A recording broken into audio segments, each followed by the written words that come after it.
ना भाऊच्या धक्क्याची खूप वाट असते. मला सुद्धा भाऊचा धक्का खूप आवडते. शनिवारचा भाऊचा धक्का लिटरली मला खूप आवडते. मी एकही असा स्किप करत नाही, 10 सेकंदाचा तरी स्किप करत नाही, कारण की प्रत्येक पॉईंट खूप चांगल्या रीतीने रितेश देशमुख सर मांडतात आणि लिटरली त्यांना बघण्याची इच्छा किंवा त्यांना आवड किंवा त्या मुद्द्यावर ते काय बोलतील, अशा मुद्द्यावर काय बोलतील आणि मग सर्वांची वाट कशी लावतील, सर्वांना धडा कशा शिकवतील ते बघायला मला खूप आवडते.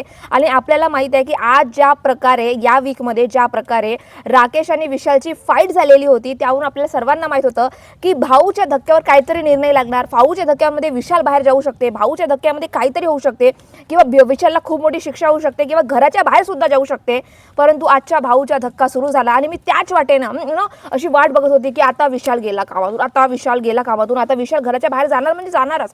फिजिकल फाईट अलाव नाही आहे, फिजिकल मतलब धमकी अलाव नाही आहे, तर फिजिकल फाईट कशी अलाव राहू शकते. तर मी त्याच आशेनं बिग बॉसच्या भाऊचा धक्का सुरू केली आणि बघायला सुरुवात केली. काहीही वेळ न घालवता ते विशालकडे गेले आणि विशालला ज्या प्रकारे त्यांनी म्हटलं की एवढ्या वीकपासून सर्व व्यक्ती, अनुश्री म्हणा, सागर म्हणा किंवा प्रत्येक तुमच्या जवळचे व्यक्ती तुम्हाला सुद्धा म्हणतात की तुमच्यामध्ये अहंकार आहे, अहंकार आहे, अहंकार आहे, परंतु तुम्ही ते नेहमीच म्हणता की तो माझा हे आहे, माझा अहंकार नाही आहे, ते माझ्यासाठी चांगली गोष्ट आहे, माझी परिस्थिती आहे, तुम्हाला अहंकार वाटत असेल परंतु माझ्यासाठी अहंकार नाही आहे. परंतु आज भाऊच्या धक्क्यावर त्याला म्हटलेलं गेलं आहे विशालला की तुझ्यामध्ये अहंकार आहे, लिटरली त्याच्यामध्ये अहंकार आहे, परंतु अहंकार तुझ्या ताकदीचा आहे. खूप मेहनत करून तू बॉडी कमवली आहेस, खूप मेहनत करून पावडर खाऊ तू बॉडी पकवलेली आहेस, सांडासारखा झालेला आहेस आणि तू प्रत्येक टास्कमध्ये जेव्हा तन्वीचा टास्क होता, तन्वीला ज्या प्रकारे त्यांनी खेचलं होतं तो सुद्धा टास्क, रेवा आणि दीपाली सोबत जो फिजिकली झाला होता, असा पण दोघे महिलाला असा वर बसलेला तो घुबडासारखा तो टास्क म्हणा, मतलब प्रत्येक टास्कमध्ये ज्या रीतीने तो फिजिकल होते आणि आपली ताकद दाखवायचा प्रयत्न करते की माझ्याकडे किती सांडाची ताकद आहे, बघा माझ्याकडे किती सांडाची ताकद आहे, मी रोज पावडर खाऊ ताकद कमवलेली आहे, माझ्याकडे ताकद बघा, ताकद बघा, ताकद बघा. मला असं वाटते अशा ताकदीचा, अशा फालतू ताकदीचा अहंकार करण्यापेक्षा, तू गोष्टीचा अहंकार करण्यापेक्षा आपली ताकद कोणत्या जागी कामी येऊ शकते, आपण आपल्या ताकदीचा कसा चांगला उपयोग करू शकता किंवा आपल्या बॉडीच्या ह्या सर्व गोष्टीचा आपण कशा रीतीने चांगला उपयोग करू शकता, त्यामध्येच विशालला आपलं लक्ष केंद्रित केलं पाहिजे. परंतु फक्त विशालमध्ये लोकांना कशी ताकद दाखवायची, लोकांसोबत कशी फिजिकल व्हायचं, लोकांमध्ये कसं अहंकार दाखवायचं, मग मी चाय प्लेअर, मलाच गेम खेळता येते आणि मग कसं फ्रस्ट्रेशन व्हायचं वगैरे वगैरे. आणि भाऊने हे सुद्धा म्हटलं की या सर्व गोष्टीनंतर तुमचा जो डिस्कशन होता नॉमिनेशनमध्ये आणि राकेशने ज्या प्रकारे मुद्दे म्हटलं की the strength of the character, तुम्हाला म्हणजे राकेशला तुम्ही वीक वाटता, त्यांनी चांगला आणि ज्या बसत होतं असा मुद्दा मांडला, परंतु तुम्ही एक मुद्दा काढला की एज, माझ्या एज बद्दल बोलतात, माझ्या एज बद्दल बोलतात, माझ्या एज बद्दल बोलतात वगैरे.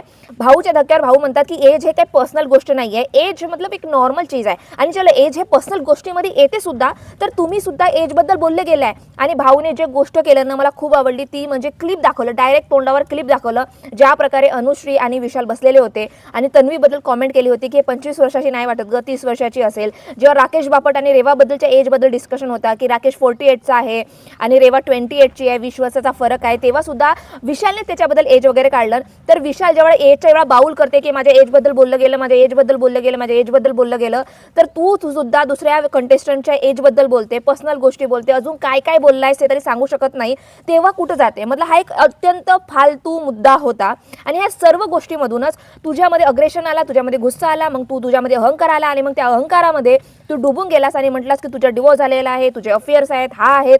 आणि भाऊच्या धक्क्यावर भाऊ म्हणतात की त्याचा जो पर्सनल मॅटर आहे तो एक्स्ट्रीमली पर्सनल आहे, कोणाचे अफेअर्स, कोणाचे डिवोर्स आणि ह्या सर्व गोष्टी झाल्या पण, परंतु सर्वात मोठा मुद्दा आहे की ज्या महिलासोबत त्याचा डिवोर्स झालेला आहे त्या महिलाच्या या शोमध्ये काय काम आहे, त्याचं नाव कशाला घेतले जातात. मग लोक गुगलवर सर्च करतात की ह्याची पहिली बायको कोण, मग त्याला सर्च करतात, मग तिला कॉमेंट करतात की तुझ्याबद्दल हा डिस्कशन चाललाय, म्हणजे बिना फालतूच्या तिला कशाला घसरायचं ह्या मुद्द्यामध्ये.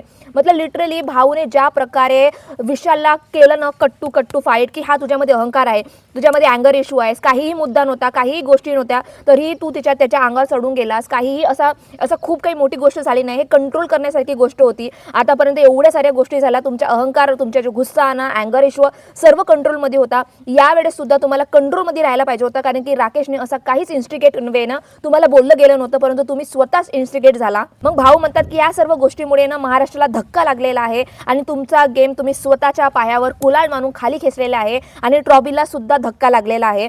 आता मला वाटलं की रितेश देशमुख त्याला शिक्षा सुनावतील की आता तुमचा प्रवास संपलेला आहे, तुम्ही घराच्या बाहेर जाऊ शकता वगैरे. त्यावर भाऊ म्हणतात की बिग बॉसने तुम्हाला खूप मोठी शिक्षा दिली आहे. तेव्हा माझा असा प्रश्न झाला, खूप मोठी शिक्षा काय शिक्षा दिली, काय शिक्षा दिली?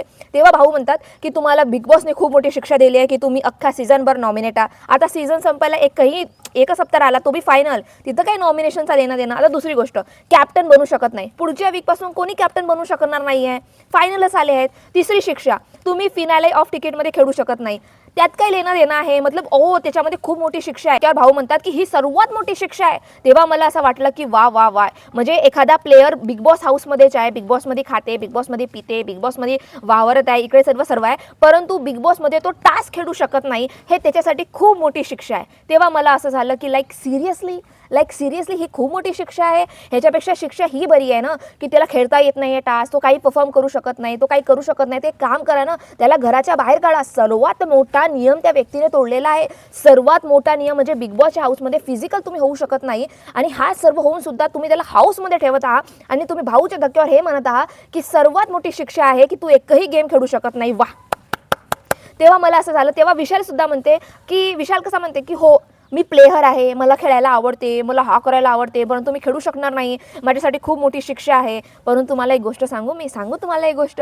मागच्याच एपिसोडमध्ये बघाल ना, सागर आणि विशाल बसलेले होते आणि सागर म्हणते की तुझ्या ना नॉमिनेशनमधूनच ना निभून गेला, बडं चांगलं झालं. त्याच्यावरून समजून येते ना किती मोठी कोणती शिक्षा आहे. नॉमिनेशनमध्ये मोठी शिक्षा आहे की घराच्या बाहेर जाणे मोठी शिक्षा आहे, हे तर कोणत्या 5 वर्गाच्या मुलाला समजणार. म्हणजे जो भाऊने जो टर्न केला ना, भाऊने जो मॅन्युप्लेटिंगवाला जे खेळ खेळला ना, खूप मोठी शिक्षा आहे नॉमिनेशन, खूप मोठी शिक्षा आहे कॅप्टन बनू शकणार नाही, खूप मोठी शिक्षा आहे कॅप्टन म्हणजे तो फिनाले टास्क खेळू शकणार नाही. मला असं वाटलं की बुलशेट, एवढंच दम आहे, एवढीच धाडस आहे, एवढाच तुम्हाला नियमाच्या प्रिया आहे, एवढाच तुम्हाला हे आहे, तर घराच्या बाहेर काढा ना. एवढी तुमच्यामध्ये धमक आहे तर लिटरली सच अ डिसअपॉइंटेड. आणि ह्या सर्व गोष्टी झाल्यानंतरही विशालकडून एक्सपेक्टेड होता की तो सॉरी बोलणार. तो काय म्हणते विशाल, महाराष्ट्राला सॉरी म्हणून काय फायदा आहे? तू राकेश बापटला सॉरी बोल ना.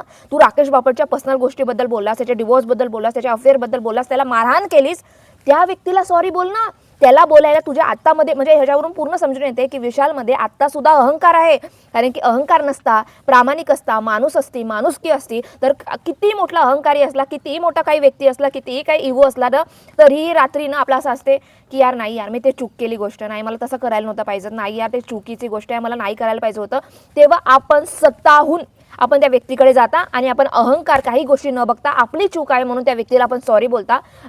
विशालने एकही वेळा राकेश बापटला सॉरी बोललं नाही की मी तुझ्याबद्दल डिवोर्सबद्दल बोललो, माझ्या चुकीचं आहे, मी तुझ्यावर मारायला असं धावायला आलो तो चुकीचं आहे, मी तुला मारलं ते चुकीचं आहे, एकही शब्द बोलला नाही, काहीच नाही. फक्त महाराष्ट्राला सॉरी बोलला. महाराष्ट्राला सॉरी बोलून काय फायदा आहे? ज्या व्यक्तीला तू मारहाण केलीस त्या व्यक्तीला सॉरी बोलणं, त्याच्यामध्ये आताही तुझ्यामध्ये अहंकारच आहे. भाऊ राकेशकडे आले आणि राकेशला सुद्धा म्हटला की ज्या प्रकारे तुम्ही सुद्धा, जेव्हा विशाल तुमच्याकडे धावत आला ना, विशाल तुम्हाला मारहाण करत होता, तेव्हा तुम्ही सुद्धा त्याला रिटर्नमध्ये मारहाण केली, म्हणजे धक्का वगैरे मारला, ते सुद्धा तुमची चुकीचं आहे. नंतर भाऊ म्हणतात की ज्या प्रकारे राखी आणि तुमची फायटिंग वगैरे झाली आहे, राखी वगैरे ज्यावर तुमच्या हे झालं, फाईट झाली, डिस्कशन झाला, जो बी आहे, परंतु जो राकेश आहे ना, तो राखी जो होती एका जागेवर होती, राखी काही धावत धावत त्याच्या अंगावर आली नव्हती, राखी एका जागी होती. परंतु ज्या प्रकारे राकेश धावत धावत तिच्या अंगावर गेला मारहाण करण्यासाठी किंवा अग्रेसिव्ह वेने किंवा खूप जवळ एका महिलेच्या खूप पर्सनल स्पेसमध्ये गेला, ते खूप चुकीचं वाटलं. कारण की राकेशची पर्सनॅलिटी अशी नाही आहे, राकेश असा कोणाच्या अंगावर जात नाही. राकेश स्वतः म्हणते की माझ्या अंगावर आलेलं मला आवडत नाही, तर तो एका महिलाच्या अंगावर जाते गुस्स्यामध्ये, ते किती चुकीचं वाटते. किंवा जेव्हा रेवाचा कॅप्टन्सी टास्क होता, लास्ट कॅप्टन्सी टास्क होता, त्यामध्ये राकेश हा बायस दिसला. तुम्ही एवढा बायसची गोष्ट करता की बायस नाही राहायला पाहिजे, प्रामाणिक खेळायला पाहिजे, प्रामाणिकपणा खेळला पाहिजे, पण ह्या सर्व गोष्टीमध्ये त्या लास्टचा जो कॅप्टन्सी टास्क होता त्याच्यामध्ये तुम्ही बायस दिसल्या. त्यावर म्हणते की पहिली गोष्ट जेव्हा विशालसोबत फाईट झाली त्याच्याबद्दल तो असा म्हणते की एकदा मला माझी पर्सनॅलिटी अशी नाही आहे, परंतु एखाद्या महिलेबद्दल, माझ्या डिवोर्सबद्दल आणि ज्या व्यक्तीसोबत माझा डिवोर्स झाला आहे तिला बिना कामाने ह्या शोमध्ये आणणं, बिना कामाने तिच्याबद्दल डिस्कशन होणं हे मला पचत नाही आणि मला ह्या गोष्टी आवडतच नाही, माझ्या मोरलमध्ये बसत नाही. आणि ह्या जेव्हा गोष्टी होतात ना, मला सुद्धा एक्सपेक्ट नव्हता की मी असा रिॲक्ट वगैरे करीन, परंतु त्या गोष्टी मला पर्सनल लाईक नव्हता म्हणून मी असा रिॲक्ट झालो. त्यावर तो राखीबद्दल म्हणते की हो, राखी मला वारंवार इन्स्टिगेट करत होती आणि मला सुद्धा माहीत होतं की ती मला इन्स्टिगेट करत आहे, परंतु वारंवार ती एकच शब्द म्हणत होती, मुलींच्या मागे खेळते. माझी पर्सनॅलिटी तशी नाही आहे, मी तसं खेळत नाही आहे आणि मला तसं आवडत नाही गोष्टी. आणि मग ते मला अनावर झालं आणि मला सुद्धा वाटलं नव्हतं की मी राखीच्या कधी अंगावर वगैरे जाईन किंवा मारहाण किंवा गुस्सेनं कधीच्या जवळ एवढा जाईन, मला वाटलं नव्हतं. परंतु त्या गोष्टी अशी बोलत होते, ते इन्स्टिगेट त्या लेवलनं करत होते ना, माझ्यानं तो कंट्रोल झाला नाही, म्हणून मी राखीवर गेलो. आणि त्याच्यानंतर मी राखीला सॉरी सुद्धा म्हटलो की राखी सॉरी. आणि यश बापट जेव्हा आपलं जस्टिफिकेशन देत होता ना, जेव्हा स्पष्टीकरण देत होता ना, त्यावरती वारंवार एकच गोष्ट म्हणत होता की Rakhi I am sorry, Maharashtra I am sorry. Sorry, मी पुन्हा असा करणार नाही. एक म्हणजे वारंवार राखी जेव्हा अंगावर गेला तर राखीला सॉरी, सर्व गोष्टीला मतलब तो सॉरी सॉरी म्हणत होता. कारण की तो कितीही मोठा असला त्याने स्वतः राकेशने म्हटलं नाही की इफ माझी चूक असली, माझी गोष्टी असली तर मी स्वतः जाऊन शांत झाल्यावर त्या व्यक्तीला सॉरी म्हणते.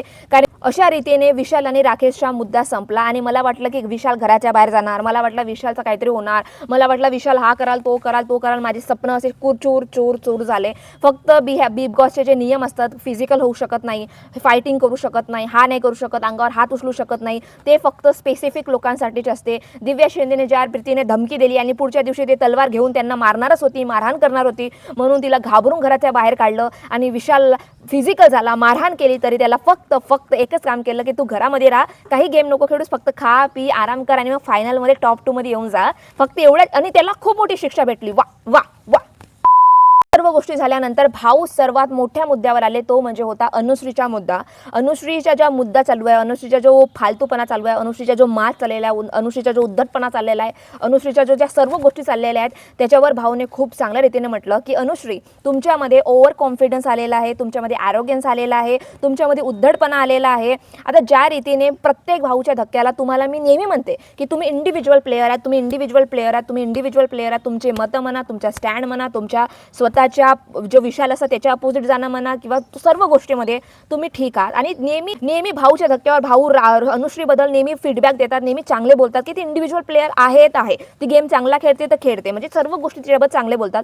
परंतु काय असते ना, भाऊच्या धक्क्यावर आपण फीडबॅक घ्यायचा की भाऊने आज हा म्हटलं चल ठीक आहे, फीडबॅक घेतला, परंतु तो फीडबॅक आपल्या डोक्यात घालवूच नको ग. भाऊने हेच म्हटलं की हा जो फीडबॅक आहे ना तुमच्या चांगल्यासाठी असते, तुमचा गेम इम्प्रूव्ह करण्यासाठी, तुमचा गेम खाली करण्यासाठी नाही. परंतु प्रत्येक वेळी मी अनुश्रीची तारीफ करते, अनुश्रीबद्दल फीडबॅक देते, अनुश्रीबद्दल चांगलं बोलते, परंतु ते सर्व गोष्टी तिच्या डोक्यात गेलेल्या आहे. तिनं ओव्हर कॉन्फिडन्स झालेला आहे की तीच विनर बनणार आहे, तिलाच ते टॉप प्लेअर आहे.